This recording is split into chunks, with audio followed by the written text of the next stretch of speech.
대통령 비서실장직에서 물러나야 한다는 압박을 받아온 김기춘 실장이 오늘 청와대 시무식에서 쓸모있는 비서관이 되자고 말했습니다.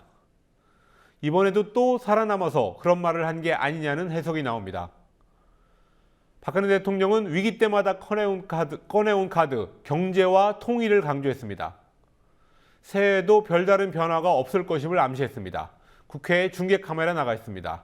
김종훈 PD, 박근혜 대통령이 여야 대표와 국회의장, 국무총리 이렇게 5부 인사를 청와대로 불러서 신년 인사회를 가졌습니다. 무슨 말을 강조했습니까?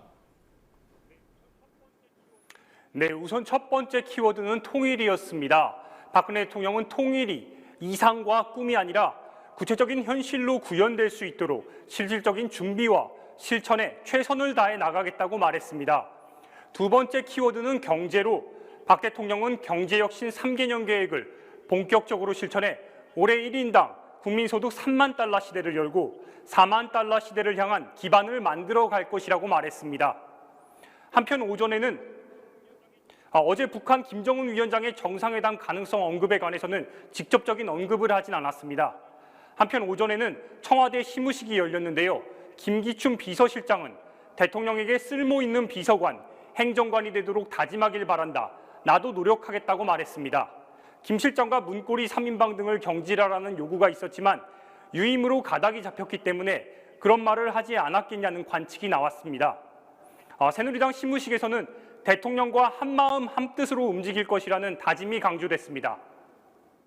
그러니까 이 공무원 연결이 얼마나 어려운 일입니까?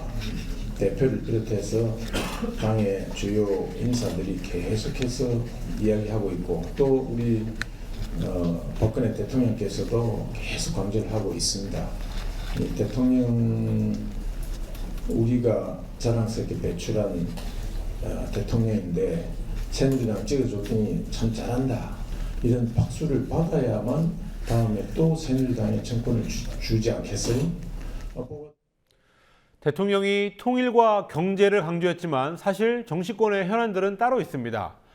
우선 단기적인 이슈로는 뭐가 있는지 우선 따져볼까요?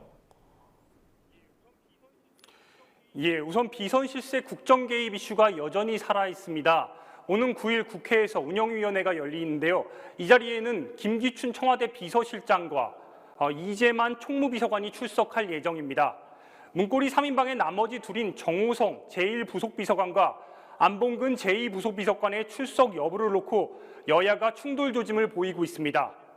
정부 여당이 핵심 과제로 꼽고 있는 공무원 연금 개편과 야당의 아젠다인 자원외교 국정조사도 주목해야 할 사안입니다.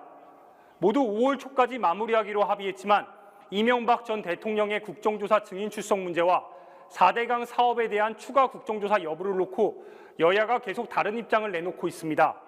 창당 후 처음 치러지는 새정치민주연합 전당대회도 계파 갈등 없이 치러질지 이후 혁신으로 이어질 수 있을지 관심을 모으고 있습니다. 예, 오늘은 새해 첫날이니까 이번에는 호흡을 길게 해서 올 한 해 중장기적인 이슈는 뭐가 있을까 한번 살펴보겠습니다. 네, 헌법재판소의 통합진보당 해산 결정 이후 비계된 국회의원 세 자리를 놓고 치러질 4.29 보궐선거가 있습니다. 그러나 그 외에 전국 단위의 선거가 없어서 연금 개편이나 선거제도 개편, 개헌 등 선거에 영향을 많이 받는 이슈들이 올해 집중적으로 논의될 가능성이 있습니다.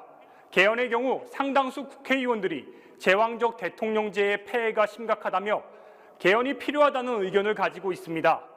대통령이 반대 의사를 분명히 해 동력이 약해지긴 했지만 야당의 뜻이 강하고 여당 내에서도 이재호 의원 등이 친이계를 중심으로 필요성을 인정하고 있어 쉽게 가라앉지는 않을 것으로 보입니다.